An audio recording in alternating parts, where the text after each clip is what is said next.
Hello, this is Alex from phpacademy.org, and this is a video tutorial for the new Boston. Now, in this video tutorial, we're going to get to grips with the basics of creating a PHP file, what extension we're going to give it, and how we're going to set up the inside of the file to ensure that our web server deals with it correctly. Because PHP isn't part of our web server package, we may need to specify in Apache to look out for PHP files, and you can do this in your http.conf file that we've already looked at when we've set up our Apache installation. Now, PHP is server-side, so whatever you write in between PHP tags will not be able to be viewed by people.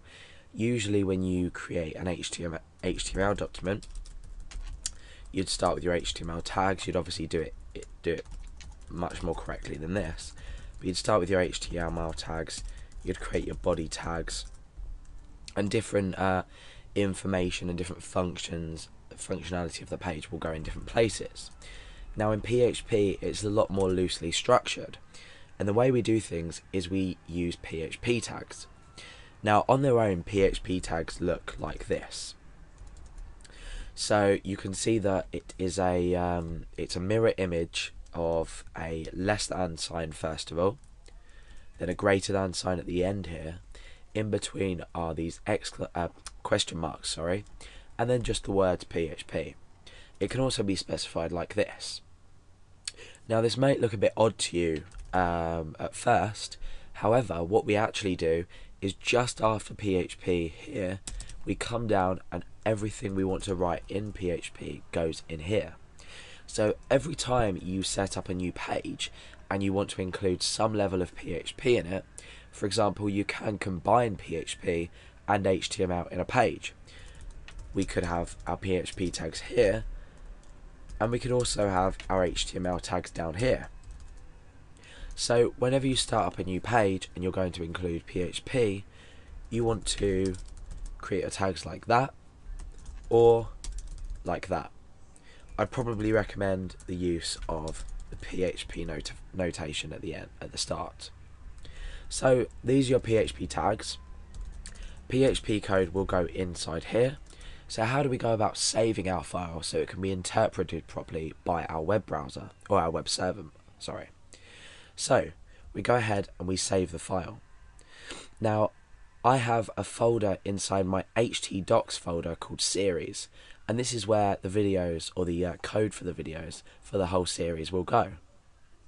I've created a particular folder here called first file. So this is how we're going to access it in our web browser. We're going to go to localhost, series, first file, and then we're going to have our file name here. So let's just call this document let's say, we'll call it index.php, because typically an Apache installation will take an index.php and index.html files as default files to be loaded inside a folder. And by that, I mean, if your file is named anything else, so I'm going to call this just for file.php for now. Remember, we're using .php. You can, just to be sure, choose all files here and enclose that in double quotation marks, just to make sure your text editor saves it with a correct file extension. So let's save this. We've shown that we've saved this as a PHP document. My text editor context has automatically turned on syntax highlighting for PHP. This just means that PHP code and different aspects of code will be highlighted so we can read things easier. For example, variables are green, and function names are typically a grey colour, and things like keywords, so for example for each, which is a language construct, are blue.